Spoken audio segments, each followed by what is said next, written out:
Hey team, righto, so we've had a few questions lately just in with everybody at home with all these COVID-19 and school programming type stuff, with a lot of people wanting to breed their own food, being crickets and roaches and all that kind of stuff. Now crickets are a little bit harder to breed at home, they require a lot of heat and they tend to have a very, very high maintenance type output long term to breed them, whereas with woodies they're super easy to do.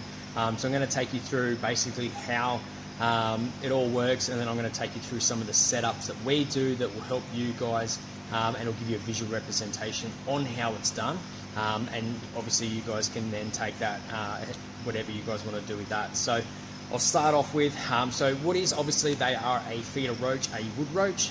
They're a very, very popular roach within the reptile community in using for food as well as in the fish industries as well. They can climb glass, plastics, just about any surface.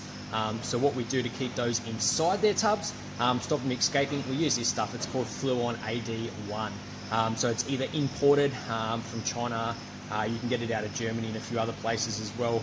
Generally we get it out of China.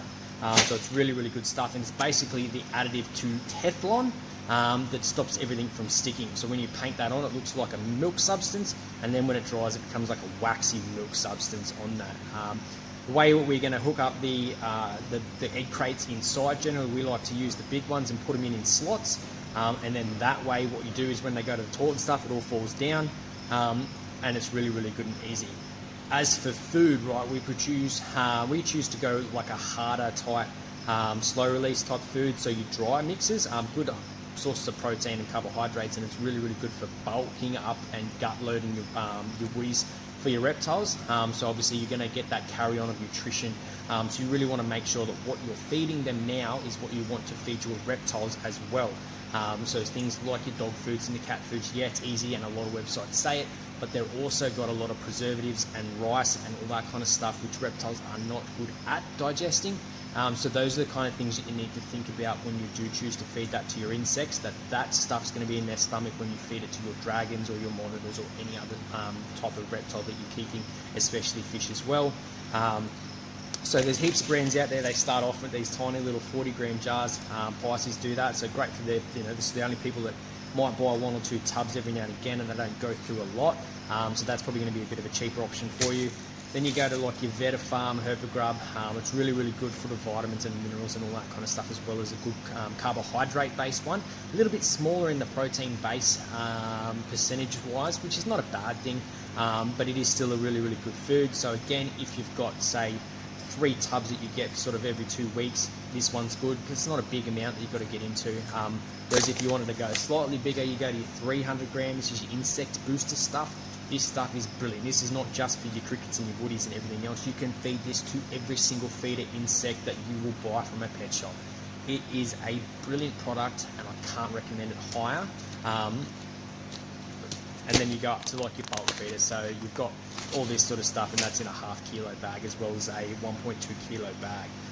So that's what you're going to do. Now for hydration for your insects, a lot of people on the website say you've got to always have fresh carrot in there all the time. Don't. It will make them stink. It'll ferment down the bottom and it is rancid, okay? Do a small carrot or whatever, depending on the amount you've got in your tub, once a week. That is it. Minimum. Once a week. Maximum you can do it fortnightly. They thrive on neglect, guys. These things live in like the darkest, grossest parts of your house. So don't stress, all right? So what we're going to do now is we're going to take you through some of our setups, show you how to set it all up, show you what we do, and then you guys can copy that if you want to do that. All right, guys, let's go and have a look.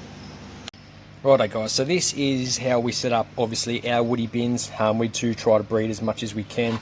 Keeps the prices down for you guys as well as for us, so everybody wins. But as you can see, this dry, waxy, milky sort of stuff, that's the Fluon, and that makes it all really slippery and they can't get up there, so it's like having Teflon buckets.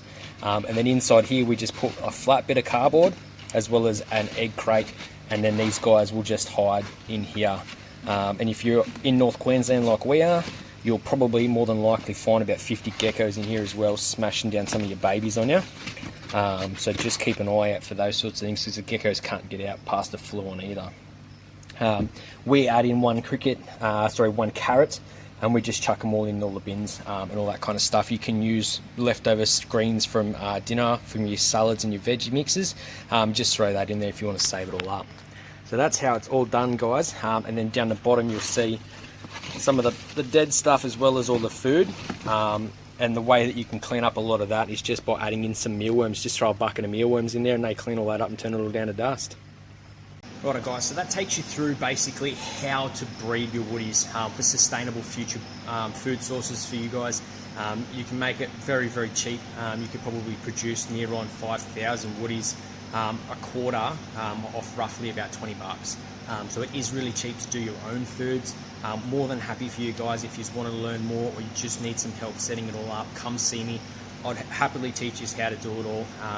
This is the future of the hobby, being able to do sustainability and stuff. So that goes further into a lot of your like live setups as well. So see you soon.